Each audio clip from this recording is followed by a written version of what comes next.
تصدر نادي تشيلسي الإنجليزي أندية العالم في العائدات المالية جراء انتقالات وإعارة اللاعبين خلال فترة الانتقالات الصيفية الحالية، حيث بلغت إيراداته حوالي 254 مليون يورو بحسب موقع ترانسفير ماركت المختص بانتقالات اللاعبين وقيمهم السوقية. وضمت القائمة ثلاثة أندية فقط من دوري روشن السعودي، حيث جاء الشباب في المركز التسعين بإيرادات مالية بلغت 6 ملايين ونصف مليون يورو، والتعاون في المركز المئة بإيرادات بلغت 5 ملايين يورو، والهلال في المركز الأربعين بعد المئة بإيرادات بلغت 1,380,000 يورو. ومن المنتظر أن تزيد إيرادات الأندية السعودية خلال مخالصاتها عددا من اللاعبين إما بالبيع أو الإعارة، حيث تنتهي فترة التسجيل الصيفية الحالية في 7 أيلول المقبل.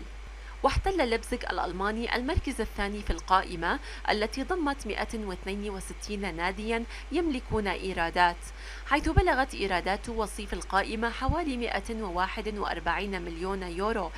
يليه سبورتينغ لشبونة البرتغالي ب 111 مليون يورو.